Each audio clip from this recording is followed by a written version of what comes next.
Hey there, today I'm going to talk about the difference between saber and conocer. Saber and conocer both mean to know. However, they're used in different circumstances for knowing.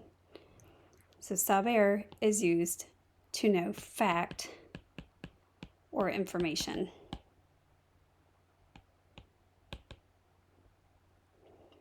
Oftentimes you'll see saber, the conjugation of saber, and then an infinitive, and it means to know how to do. Remember, an infinitive is to the infinitive and then the action, so it means how to do something. So yo sé bailar, I know how to dance, and that how is just implied in there.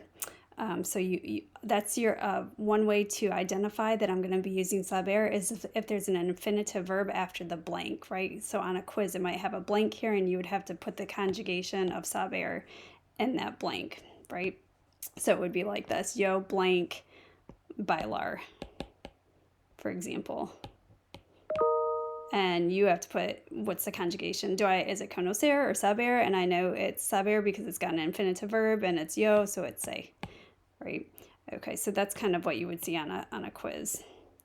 So again, a conjugation of saber, right? This will be conjugated plus an infinitive is an identifier that we're using saber. And again, that means how to do something, which is fact or information. Knowing how to do something is information.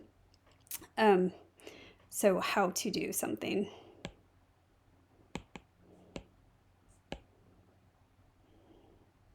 All right. For conocer, another way we could do this is to if you can replace to know with to be acquainted with, then you know it's conocer. If to be acquainted with can fit in that blank as a translation, then you know it's conocer. And oftentimes it's to be acquainted with a person, and they also say it for a place. So if you've been to a place like Spain before and they say, have you ever been to Spain? And you say, yes, yo conozco España. Notice there's not an a España because a place is not a person. However, when we're talking to a person, about a person, conozco a Sara. Okay, I know to Sarah. It doesn't translate well. We just have to, before a person, this is a person, right? Before a person, we put a personal that's called a personal So that's one way you can identify if I'm going to use conocer is if there's an and then a person's name, conozco, because that person is not a fact or information, right? Another way to say, so we know it's conocer. Another way to say this is I am acquainted with Sarah, right? Again, if I can fill in to be acquainted with in that blank instead of to know or I know to be acquainted with, then we know it's conocer. Okay, so, and let's write that other one, conozco España, Spain. Again, this is a place, and they will say, I know, I'm acquainted with Spain, meaning I visited there before. I'm familiar with Spain. All right, I guess another way to say that would be to be familiar with.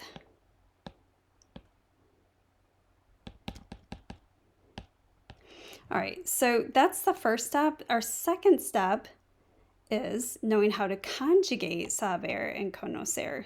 So real quick, I'm not going to write the people on our pronouns.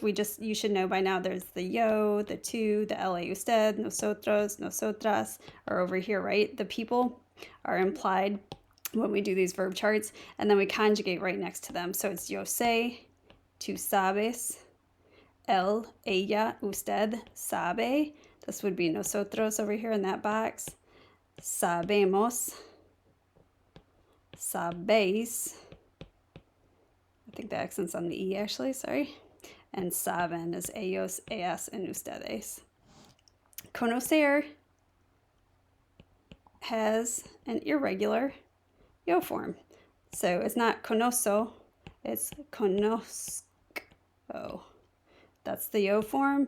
Conoces. I'm going right in order of your subject pronouns, the charts that we've been using all semester. Conoce. Nosotros would be over here, right? We conocemos, we are acquainted with or familiar with. Conoces and conocen.